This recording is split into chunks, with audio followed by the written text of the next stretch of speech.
Imaginez un instant. L'instant final où ni l'or, ni le pouvoir, ni l'admiration des hommes ne peuvent plus rien pour vous. Un moment de vérité absolue où toutes les distractions de ce monde s'effacent comme un mirage dans le désert. Que reste-t-il quand tout ce pourquoi vous avez lutté s'avère n'être que poussière? Cette nuit-là, sous un ciel sans lune percé de milliards d'étoiles, une femme seule dans une tente de cuir connaissait la réponse. Son cœur battait au rythme de cette certitude, terrifiante et sublime, une vérité que les puissants de la Mecque, ivres de leur richesse, avaient depuis longtemps oubliée. Une voix ancienne semblait murmurer dans le vent du désert. La course aux richesses vous distrait, jusqu'à ce que vous visitiez vos tombes. Elle n'était pas une reine, et sa seule richesse était la lueur vacillante d'une lampe à huile qui projetait des ombres dansantes sur les parois de la tente. Pourtant, dans ses yeux se reflétait une dignité que nul trésor ne pourrait acheter. Dehors, le silence était divin, presque écrasant, mais à l'horizon, les feux lointains de la cité païenne brillaient comme une promesse de violence. C'était le combat d'une seule flamme contre une nuit infinie, la foi d'une poignée d'âmes contre la fureur d'un empire. Chaque souffle du vent semblait porter une menace, chaque ombre semblait cacher un ennemi. Comment l'amour et la foi pouvaient-ils survivre face à une haine si puissamment armée? Soudain, un cri déchira le silence. Un son inhumain, un râle de douleur et de panique, qui n'appartenait pas aux créatures du désert, mais à la brutalité des hommes. Ce cri n'était que le début, le premier écho d'une épreuve qui allait forger une légende et changer le cours de l'histoire. Vous pensez peut-être connaître cette histoire, mais son véritable secret, celui qui se cache dans le cœur de cette femme, n'a jamais été raconté de cette manière. Restez jusqu'à la fin, car la vérité ne se révélera qu'au dernier souffle. Ces feux à l'horizon n'étaient pas ceux d'un simple campement. Ils étaient le souffle incandescent de la Mecque, le cœur battant du commerce caravanier, une artère vitale où l'or, le pouvoir et l'orgueil coulaient à flot.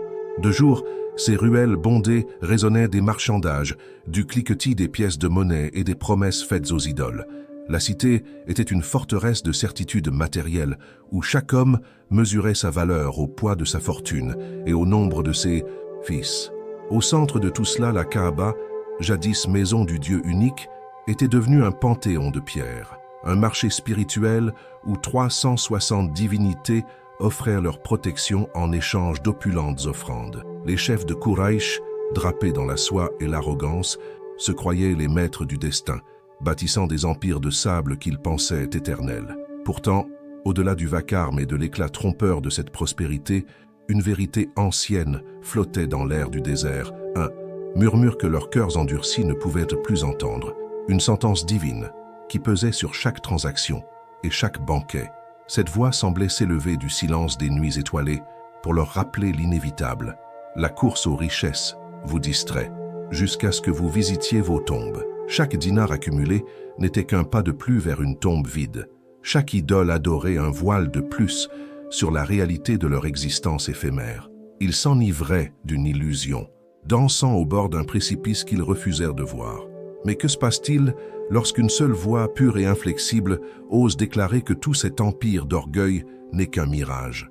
Comment réagit un monde bâti sur le pouvoir matériel face à une vérité qui ne peut être ni achetée ni vendue? Loin de la tente solitaire, au cœur battant de la Mecque, la nuit avait une toute autre saveur. Sur une terrasse de marbre surplombant la cité enfiévrée, un homme se tenait debout, silhouette, imposante découpée sur la lueur des braseros. Il était l'un de ces maîtres de Quraïch, un architecte de fortune bâti sur le sable et le sel. Son vêtement de soie, ses doigts chargés de bagues d'onyx et d'or, tout en lui proclamait le pouvoir. Son regard balayait les toits de la ville, non pas avec l'émerveillement d'un poète, mais avec la froide satisfaction d'un propriétaire comptant ses biens. Chaque lumière, chaque âme qui s'agitait en bas était une pièce de son échiquier personnel. Il était la certitude faite homme, un pilier de ce monde matériel où tout pouvait s'acheter, se vendre ou se briser. Pourtant, dans le silence entre deux rafales de vent chargées du parfum des épices, un frisson imperceptible le parcourait, un vide que même l'océan de sa richesse ne parvenait pas à combler. Il possédait le monde visible, mais son âme était un royaume stérile et hanté par la peur de l'inconnu. Ce soir-là, cette peur portait un nouveau nom, un murmure qui commençait à serpenter dans les ruelles, menaçant de fissurer les fondations de son empire. Qu'est-ce qui peut bien effrayer un homme qui croit tout contrôler? La réponse est une leçon pour nous tous. Abonnez-vous pour ne pas manquer la suite. Le murmure qui menaçait l'empire de l'homme sur la terrasse de marbre n'était pas une simple rumeur, mais le battement de cœur d'une foi nouvelle. Une vérité si pure qu'elle agissait comme un poison dans les veines de la Mecque. Pour cet homme et ses semblables, cette nouvelle parole n'était pas une invitation à la spiritualité, mais une déclaration de guerre contre leur ordre établi, une menace directe à leur autorité, à leurs idoles et surtout à leur profit. Ils avaient d'abord répondu par le mépris, puis par les moqueries. Mais le mépris ne suffisait plus à éteindre cette lumière grandissante. La peur, ce sentiment que le riche marchand tentait de noyer dans le vin et le luxe, s'était mué en une haine froide et calculatrice. Il fallait frapper et frapper. Fort, il fallait un exemple, un spectacle de terreur qui glacerait le sang des fidèles et rappellerait à tous qui tenaient réellement le pouvoir entre le sable et le ciel. La décision fut prise dans l'ombre des idoles, scellée par des serments murmurés dans l'arrogance. Une vie serait sacrifiée pour préserver un millier de mensonges. Le silence dans la tente de cuir fut soudain déchiré. Ce ne fut pas un cri clair, mais un son étouffé, un bruit de lutte et de chute qui semblait venir de juste derrière la toile. Le cœur de l'épouse du prophète s'arrêta. Chaque fibre de son être se tendit, anticipant l'irruption d'un assassin. La toile de l'entrée fut violemment écartée, non par une lame, mais par le poids d'un corps qui s'effondra à moitié à l'intérieur. C'était un homme, un des leurs, mais à peine reconnaissable. Son visage n'était qu'un masque de sang séché et de sable, ses vêtements en lambeaux, et l'un de ses bras pendait à un angle contre nature. Il rampa plus qu'il ne marcha, ses lèvres craquelées essayant de former un seul mot qui sortit dans un râle d'agonie, Soumaïa. Le nom flotta dans l'air, lourd de présages. Elle était une esclave affranchie, l'une des premières à avoir cru, une femme dont la seule arme avait été sa foi. L'homme haletait, ses yeux fous de terreur et de douleur. Sur la place publique, il n'eut pas besoin de finir. Le message était clair, brutal, une lance plantée en plein cœur de leur petite communauté. La première, martyr. Le premier sang versé non pas dans une bataille, mais dans un acte de pure cruauté. La flamme de la lampe vacilla, comme si le souffle de la mort venait d'entrer. Mais ce n'était que le début du véritable jugement. Le nom de Soumaïa n'était plus un murmure, mais une cicatrice encore fraîche gravée dans l'âme de chaque croyant. Pour l'épouse du prophète, ce nom était devenu le son du silence qui suivait le cri, le vide laissé par une vie arrachée. La terreur n'était plus une ombre, lointaine à l'horizon, mais un invité glacial assis au cœur même de leur campement. Chaque bruissement de la toile de la tente, chaque craquement du bois dans le feu semblait annoncer le retour des bourreaux. La peur n'était plus la crainte d'une menace, mais la certitude d'une souffrance à venir. Dans le miroir de ses yeux, le visage ensanglanté du messager se superposait à celui imaginé de Soumaïa, et une question empoisonnée commençait à ronger ses pensées. Combien d'autres corps brisés faudrait-il pour paver le chemin de cette vérité nouvelle? Le prix de la foi se mesurait désormais en vies humaines, et elle se demandait si son propre cœur était assez fort pour payer une telle dette. Autour d'elle, la petite communauté était comme un troupeau dispersé par les loups. Les visages, hier encore illuminés par l'espoir de la révélation, étaient désormais des masques de terreur et de chagrin. Elle voyait dans leurs yeux non seulement la peur, mais aussi une question muette qui lui était adressée. Elle était le pilier, l'épouse de celui qui parlait avec le ciel. Son calme devait être leur ancre, sa force leur rempart. Mais comment projeter une sérénité qu'on ne ressent plus? Comment offrir un refuge quand sa propre âme est une forteresse assiégée? Chaque regard posé sur elle était un poids supplémentaire, une responsabilité écrasante. Ils attendaient d'elle des mots de réconfort, une promesse de salut, mais tout ce qu'elle pouvait leur offrir était le spectacle de sa propre lutte silencieuse. Le souvenir de Soumaïa n'était pas seulement un deuil, c'était un avertissement qui les accusait tous. Étaient-ils prêts à suivre le même chemin? Dans la solitude d'un instant volé, alors que le murmure des prières funèbres s'élevait au dehors, elle ferma les yeux. Le regret non pas de sa foi mais de la paix perdue l'envahit comme une vague amère. Elle se souvint d'une vie plus simple, une vie où le plus grand danger était une tempête de sable et la plus grande richesse le retour sain et sauf d'une caravane. Une vie sans mission divine, sans ennemi mortel, sans le poids du destin d'un peuple sur ses épaules. Cette vie passée lui apparaissait comme un paradis perdu, un jardin de tranquillité dont la révélation l'avait exilé pour toujours. Était-ce là le prix à payer pour être si proche de Dieu? La solitude, la peur constante, le sacrifice de ceux qu'elle aimait. Une voix insidieuse, celle du doute, lui chuchotait que le confort de l'ignorance valait peut-être mieux que la souffrance de la vérité. Et si tout cela ne menait qu'à davantage de sang et de larmes? Pendant ce temps, à la Mecque, sur les terrasses où l'on buvait le vin frais, la nouvelle de la mort de Soumaïa était accueillie par des sourires satisfaits. Pour les maîtres de Quraysh, ce n'était pas un meurtre, mais un acte de chirurgie politique nécessaire pour exciser la tumeur de la nouvelle foi. Ils observèrent de loin, convaincus que la peur ferait le reste du travail. Ils s'imaginaient les croyants terrés, se regardant les uns les autres avec suspicion, leur cœur rongé par le doute. Ils croyaient avoir brisé non seulement un corps, mais l'esprit même de la rébellion. Pour eux, la foi n'était qu'une marchandise comme une autre, et son prix venait d'être fixé bien trop haut pour que les pauvres et les esclaves puissent continuer à se l'offrir. Ils avaient en fait un exemple, et attendaient maintenant que la contagion de la terreur étouffe les derniers foyers, de cette lumière qu'il haïssait tant. Mais que peut la cruauté des hommes face à une promesse divine? Lorsque le prophète entra enfin dans la tente, son silence était plus lourd que n'importe quel cri de douleur. Son visage portait le poids de chaque larme versée par sa communauté, mais ses yeux brûlaient d'une certitude qui semblait venir d'au-delà de ce monde. En le voyant, la peur de sa femme changea de nature. Ce n'était plus la crainte de sa propre mort qui la glaçait, mais la vision insupportable de la sienne. Cet homme, son mari, était le cœur battant de leur monde, la source de toute cette lumière. S'il tombait, tout s'effondrerait dans une nuit éternelle. Chaque menace dirigée contre leurs fidèles était une flèche pointée vers lui. Elle voyait déjà les assassins se cacher dans l'ombre, les épées tirées, le poison dans la coupe. Son amour pour lui devint une douleur physique, une angoisse qui lui serrait la gorge. Comment protéger un homme qui avait été désigné pour défier le monde entier? Son regard croisa celui de son époux, et dans cet échange silencieux, une force nouvelle traversa ses veines. Oui, la peur était là, palpable, mais elle comprit soudain qu'elle n'était pas une faiblesse à cacher, mais une énergie à transformer. La peur pour sa propre vie était égoïste, la peur pour la sienne était un acte d'amour, mais la peur pour leur mission était une trahison.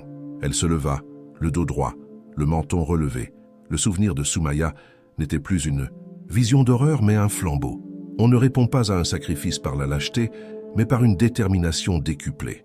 La mort n'était qu'une porte, et Soumaïa l'avait franchie avec une dignité que ses bourreaux ne connaîtraient jamais. Une nouvelle résolution s'empara d'elle, dure comme le diamant. Leur épreuve ne faisait que commencer. Et alors, un jugement beaucoup plus grand s'approchait. Ce jugement n'était pas celui des hommes, ni même celui des batailles à venir. C'était le jugement de la conscience, l'épreuve du lendemain. Comment se relever après une telle blessure? Comment regarder ses frères et sœurs en sachant que l'un d'eux pourrait être le prochain? La première étape fut la plus difficile, rassembler les cœurs brisés. Elle sortit de la tente, non plus comme une femme en deuil, mais comme une mère prête à défendre ses enfants. Ses paroles furent simples, non pour nier la douleur, mais pour lui donner un sens.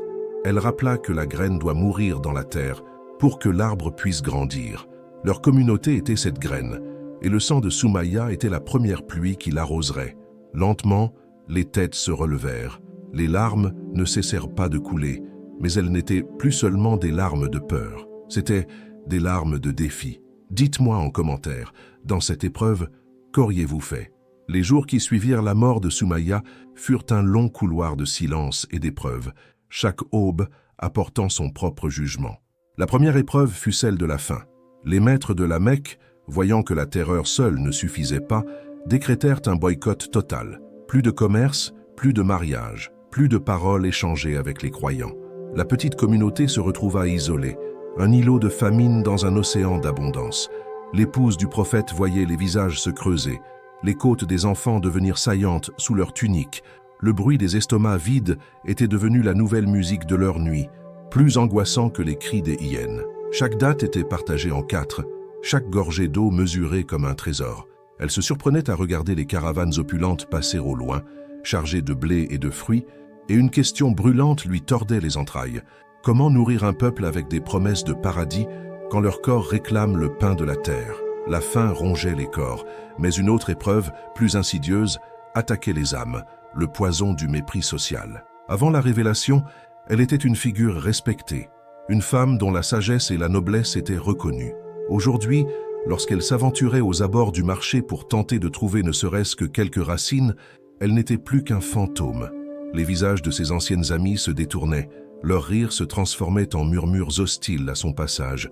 Une femme, parée de soie et d'or, qu'elle avait autrefois aidée, lui lança un regard chargé de pitié et de dégoût. « La folie de ton mari vous a conduit à la ruine, siffla-t-elle.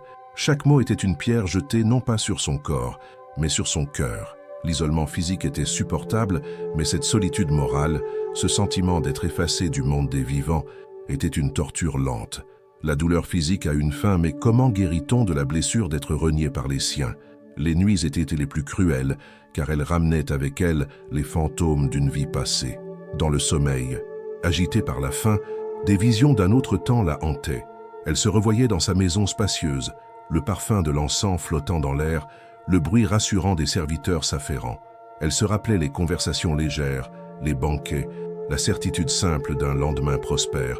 Ce n'était pas la richesse matérielle qu'elle regrettait, mais la paix de l'ignorance, la douceur d'une vie sans le poids du ciel sur ses épaules. Le souvenir de cette tranquillité perdue était la plus douce et la plus dangereuse des tentations. Une voix dans son esprit lui chuchotait que ce monde de souffrance n'était peut-être qu'un cauchemar, qu'elle pouvait encore se réveiller, renier cette foi nouvelle et retrouver le confort de l'oubli. Après tout, le bonheur simple n'était-il pas une bénédiction en soi?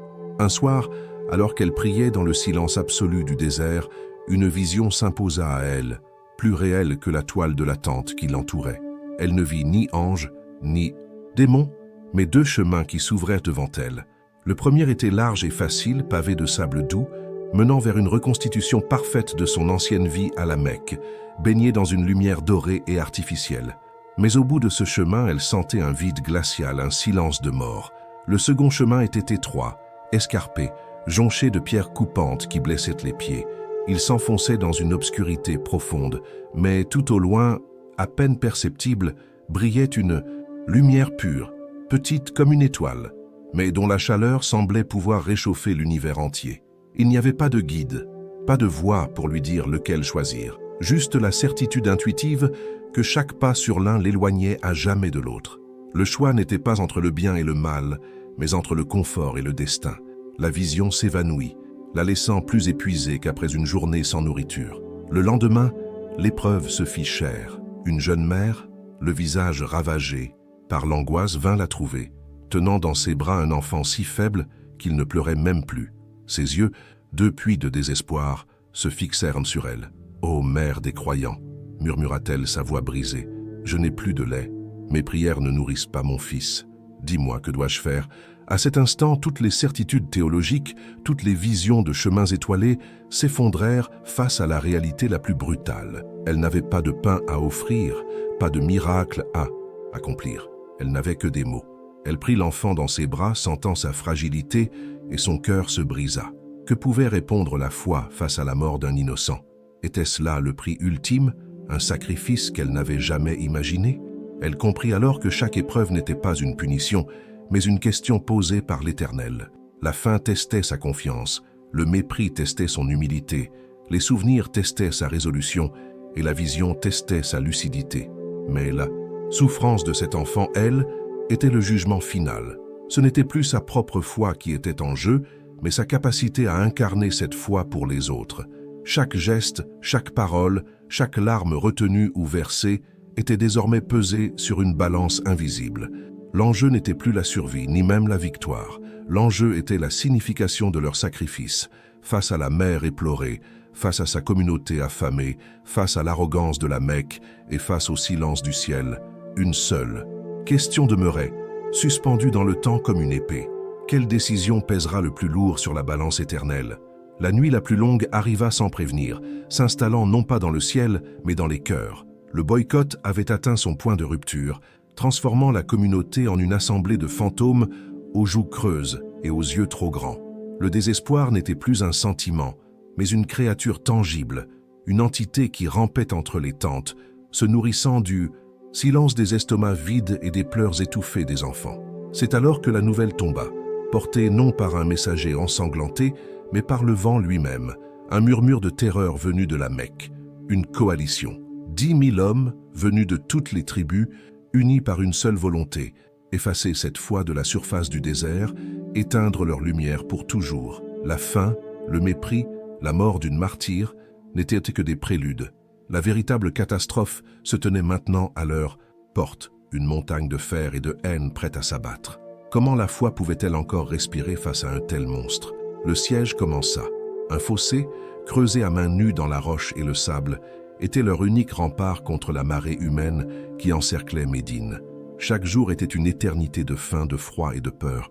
De sa position, elle voyait tout, les visages de ses frères et sœurs, masques de terreur et de détermination, les silhouettes des ennemis, innombrables, leurs feux de camp éclairant l'horizon comme les yeux d'une bête insatiable. Elle le vit, lui, son époux, le visage couvert de poussière, le corps amaigri par les privations, se battre aux côtés de ces hommes, non comme un prophète intouchable, mais comme un père défendant sa famille. Puis l'impensable se produisit. Un champion ennemi, un géant de fer et de fureur, trouva une brèche et franchit le fossé. Il se tenait maintenant sur leur terre, seul, mais sa présence suffisait à glacer le sang. Son cri de guerre n'était pas un défi, c'était une sentence de mort, et il se dirigeait droit sur eux. Le monde sembla s'arrêter. Le fracas des armes, les cris, tout s'estompa, remplacé par le battement assourdissant de son propre cœur. Elle vit l'un des leurs, un homme qu'elle connaissait, s'avancer pour affronter le géant, et tomber presque aussitôt, sa vie s'échappant dans le sable. À cet instant précis, une vérité ancienne, une parole révélée, traversa son esprit avec la clarté terrible de l'éclair. Ce n'était pas une pensée, mais un écho venu de l'éternité, murmurant la loi inéluctable qui gouverne toute chose. Une voix intérieure, calme et absolue, lui rappela « Toute âme goûtera à la mort ». La promesse du paradis semblait si lointaine, et la certitude de la tombe si proche, si réelle. Elle sentit ses genoux fléchir, non sous le poids de la peur, mais sous celui de l'évidence. Elle ferma les yeux, non pour prier, mais pour attendre le coup final. Tout était fini. Mais le coup ne vint pas. Le silence qu'elle attendait ne fut pas celui de la mort, mais un silence d'une autre nature, profond et surnaturel. Dans les ténèbres de ses paupières closes, une lumière apparut, une flamme unique, fragile, vacillante, comme celle de sa lampe à huile dans la tente des premiers jours. Puis à côté d'elle, une autre s'alluma, et une autre. Bientôt, l'obscurité fut percée par un océan d'étoiles humaines, des millions, des milliards de flammes qui s'étendaient non pas dans le désert mais à travers le temps et l'espace. Elle vit des visages qu'elle ne connaissait pas, de toutes les couleurs, dans des villes aux noms étranges, Cordoue, Istanbul, Paris, tous récitaient les mêmes paroles pour lesquelles ils mouraient aujourd'hui. Leur voix formait une seule et même prière qui traversait les siècles. Elle comprit alors que ce qu'elle voyait n'était pas le passé, ni même le présent. C'était la conséquence. La peur de la mort s'évapora, remplacée par une compréhension si vertigineuse qu'elle en eut le souffle coupé. Leur souffrance n'était pas une fin mais une semence. Chaque goutte de sueur, chaque larme, chaque goutte de sang versée dans ce fossé n'était pas perdue. Elle irriguait une forêt spirituelle qu'elle ne verrait jamais, mais dont elle sentait maintenant la présence infinie. Leur sacrifice était le combustible de tous ces milliards de lumières futures. Sa propre vie, celle de son époux, celle de chaque croyant tremblant de faim et de froid à ses côtés. Tout cela n'était qu'un maillon dans une chaîne d'or invisible qui reliait le premier homme au dernier. Cette vision n'était qu'une porte entr'ouverte sur un océan de sens, une vérité si vaste qu'elle anéantissait la peur. Car ce qui allait être révélé, juste après ce souffle suspendu, dépassait l'entendement humain. Lorsqu'elle rouvrit les yeux, le monde extérieur n'avait pas changé. Le fracas assourdissant des armes, les cris de guerre, le goût de la poussière dans l'air, tout était encore là, brutal et implacable. Mais c'était elle qui avait changé. La peur, ce poison froid qui paralysait les membres et obscurcissait l'esprit, avait été consumée par le feu de sa vision. Elle ne voyait plus un champ de bataille, mais une forge. Elle ne voyait plus des hommes et des femmes affamés et terrifiés, mais les piliers fondateurs d'une cathédrale de lumière qui traverserait les âges. Chaque visage couvert de sueur et de sable était celui d'un ancêtre sacré. Chaque cri de douleur était la première note d'une symphonie éternelle. Elle se tourna vers son époux, et dans son regard, il ne vit plus l'angoisse de la femme qui craint pour son mari, mais la sérénité de celle qui a vu la promesse s'accomplir. Son calme se propagea comme une une force invisible qui sembla redresser les dos courbés. Mais que vaut une vision face à une lame d'acier qui s'approche? Alors, quelque chose se produisit, un événement si subtil au début que seuls les animaux et ceux dont le cœur était à l'écoute purent le sentir. Le vent, ce vent du désert qui jusqu'alors avait soufflé avec une neutralité indifférente, changea de direction. Ce n'était pas une simple brise, mais un souffle venu d'ailleurs, chargé d'une intention glaciale et surnaturelle. Il cessa de fouetter les visages des croyants pour se tourner entièrement contre le camp des coalisés. Le ciel, bien que toujours sans nuages, sembla s'assombrir au-dessus de leur tête, comme si une ombre invisible venait de le recouvrir. Les chevaux de l'ennemi devinrent nerveux, leur hennissement se transformant en plaintes anxieuses. Les hommes sur les terrasses de la Mecque, observant de loin, ne virent qu'un phénomène météorologique étrange, une bizarrerie du désert. Mais ceux qui se tenaient sur la ligne de front sentirent que ce n'était pas la nature qui se déchaînait. C'était une réponse. Ils croyaient combattre des hommes, mais comprenaient-ils qu'il venait de déclarer la guerre au ciel lui-même? Le murmure du vent se mua en un hurlement. Une tempête de sable et de glace d'une violence inouïe s'abattit avec une précision chirurgicale sur le camp ennemi. Ce n'était pas une tempête aveugle, c'était un jugement. Le vent agissait comme un fouet de glace, renversant les marmites, éteignant les feux qui leur apportaient chaleur et lumière, et arrachant les tentes de leurs piquets comme des mains invisibles. Le sable, projeté avec la force de 1000 flèches, aveuglait les guerriers, s'infiltrant dans leurs yeux, leurs gorges, les forçant à se recroqueviller, impuissants. Du côté des croyants, le vent n'était qu'une brise fraîche, un rideau protecteur qui les isolait du chaos. Ils assistaient, médusés, à un spectacle qui défiait la raison. Une armée de 10 000 hommes, la plus grande jamais rassemblée dans la péninsule, mise en déroute non par des épées, mais par les éléments eux-mêmes. Pour comprendre la suite de ce jugement et la miséricorde qui s'y cache, cliquez sur la vidéo qui s'affiche maintenant. Quelle puissance pouvait ainsi distinguer les coupables des innocents avec une telle précision? La peur est plus contagieuse qu'une épidémie. Dans le chaos de la tempête divine, l'arrogance des chefs de tribu s'évapora, remplacée par une peur primale, la terreur de l'invisible. Les alliances, scellées par l'or et l'orgueil, se fissurèrent en quelques instants. Chaque homme ne pensa plus qu'à sa propre survie. Des cris s'élevèrent dans la nuit, hurlantes non plus des cris de guerre mais des appels de panique. Ils ne se battaient plus contre le prophète. Ils se battaient contre des fantômes, contre un ennemi qu'ils ne pouvaient ni voir ni frapper. Leurs idoles, promises à la victoire, restaient silencieuses et impuissantes face à la colère du Dieu unique. L'immense coalition, ce monstre qui devait les anéantir, se dévora de l'intérieur. Les hommes commencèrent à fuir dans le désordre, trébuchant les uns sur les autres dans l'obscurité glaciale, abandonnant armes, richesses et provisions. Car la plus grande des défaites n'est pas celle du corps, mais celle de l'âme, qui perd toutes ses certitudes. Et après une telle nuit, que reste-t-il? Lorsque l'aube se leva enfin, elle révéla un silence de cathédrale. La tempête s'était calmée aussi soudainement qu'elle était apparue. De l'autre côté du fossé, le camp ennemi était vide, jonché de débris comme une plage après un naufrage. L'armée de 10 000 hommes avait disparu, évaporé dans la nuit. Les croyants sortirent de leurs abris, non pas avec l'exultation des vainqueurs, mais avec l'humilité des témoins d'un miracle. Ils n'avaient pas gagné. Ils avaient été sauvés. L'épouse du prophète regarda le visage de son mari. Il n'y avait aucune trace de triomphe dans ses yeux, seulement une profonde et infinie gratitude tournée vers le ciel. La vision qu'elle avait eue n'était pas une simple image, mais une vérité en marche. Cette victoire n'était pas une fin, mais la preuve que leur sacrifice, leur foi chancelante, leur petite lampe à huile avaient bien été acceptés. La guerre était gagnée, mais la construction de la paix, la plus ardue des batailles, ne faisait que commencer.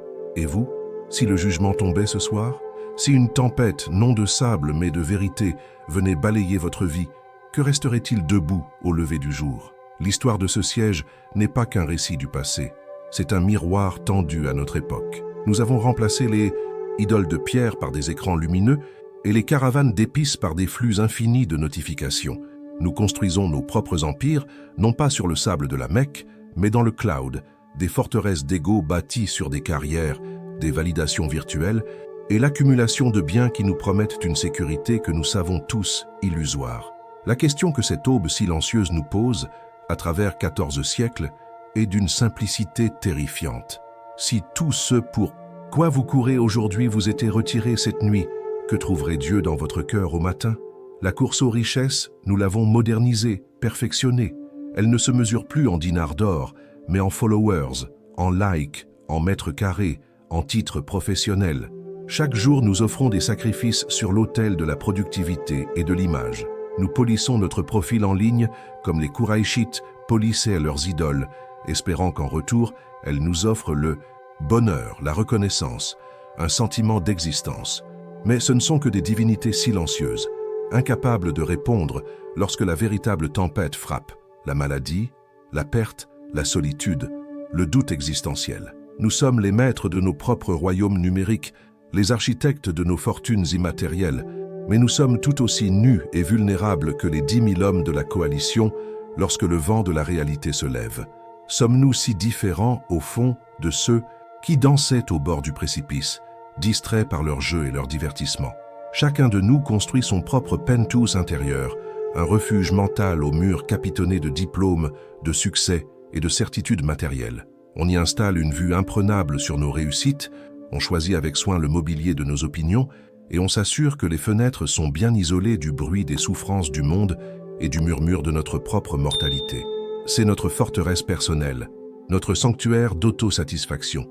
Mais les croyants dans la tranchée n'avaient rien de tout cela. Leur seul refuge était la terre froide, leur seule richesse la faim partagée, leur seule certitude une promesse invisible.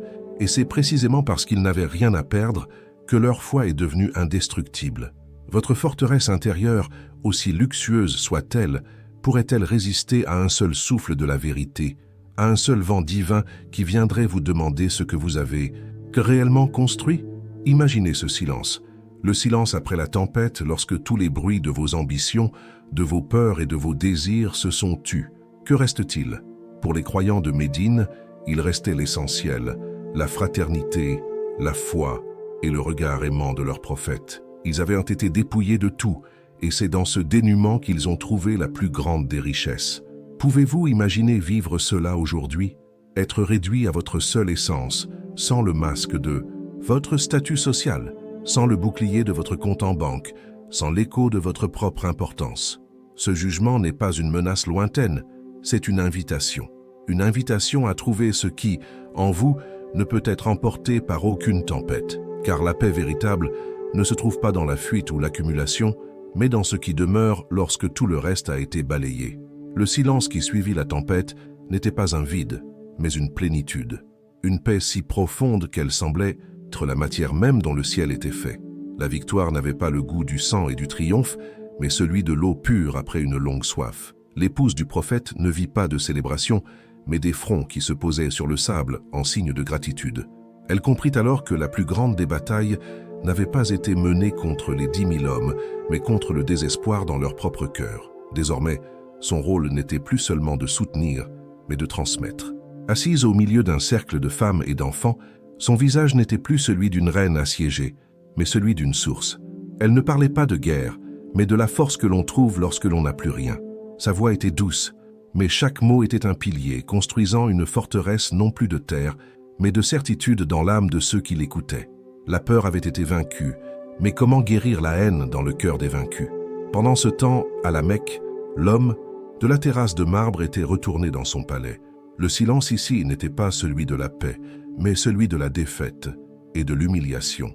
Son or, ses soieries, ses idoles de pierre polie lui semblaient soudainement grotesques, des jouets d'enfants dispersés après une partie perdue. La tempête n'avait pas touché sa ville, mais elle avait dévasté son âme, emportant avec elle le pilier de son arrogance. Il avait cru que le pouvoir se mesurait en épée et en richesse. Il avait appris, dans le hurlement du vent, qu'il existait une puissance capable de mettre à genoux des armées sans lever une seule lame. Il se tenait là, au milieu de son empire matériel, plus pauvre et plus nu que le plus démuni des croyants dans la tranchée. Pour la première fois de sa vie, il ne voyait pas le monde comme un marché à conquérir, mais comme une scène fragile où il n'avait été qu'un acteur orgueilleux. Que fait un homme lorsque le décor de sa vie s'effondre, révélant le vide derrière? Une parole ancienne qu'il avait toujours moquée résonnait maintenant en lui avec la force d'une évidence. La vie d'ici-bas n'est qu'un divertissement et un jeu, une course à l'accumulation et une vaine fierté. Le vin dans sa coupe avait le goût de la cendre. Chaque objet de luxe autour de lui était un témoin silencieux de sa distraction, de sa course effrénée vers une tombe qu'il avait tenté d'ignorer. Il comprit que les croyants n'avaient pas été sauvés parce qu'ils étaient forts, mais parce qu'ils étaient légers. Ils n'étaient attachés à rien d'autre qu'à leur foi, et c'est cette légèreté qui leur avait permis de s'élever au-dessus de la tempête. Sa propre richesse était une ancre qui le tirait vers le fond d'un océan de néant.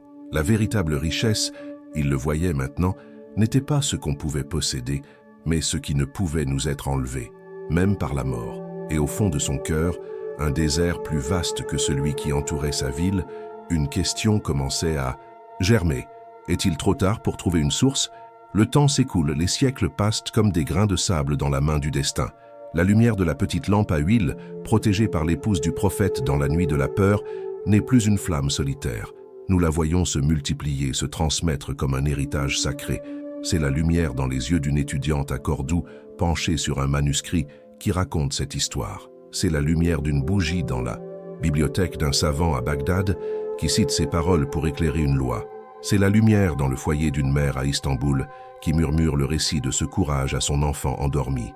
Et enfin, cette même lumière traverse les âges pour arriver jusqu'à nous. Elle scintille sur l'écran d'un téléphone, dans une métropole bruyante, où une âme en quête de sens découvre cette histoire et sent pour la première fois une force ancestrale s'éveiller en elle. La promesse vue dans la vision s'est accomplie. Chaque sacrifice a fleuri. Mais le plus grand des héritages est la question qu'il nous laisse, car cette histoire n'est pas un simple récit du passé, c'est un miroir tendu à notre présent. La seule véritable richesse est celle que l'on cultive à l'intérieur, la seule forteresse imprenable est un cœur rempli de foi et de certitude. Tout le reste n'est qu'un jeu, une distraction magnifique mais éphémère, destinée à être balayée par le vent du temps. La force ultime ne réside pas dans le pouvoir de dominer le monde, mais dans la capacité à maîtriser son âme et à protéger cette flamme intérieure contre les tempêtes de la vie. Si ce récit a allumé ne serait-ce qu'une étincelle en vous, alors la mission de cette lampe à huile se poursuit aujourd'hui. Abonnez-vous, partagez cette histoire et poursuivez avec l'épisode suivant, l'homme qui a tenté de tromper la mort.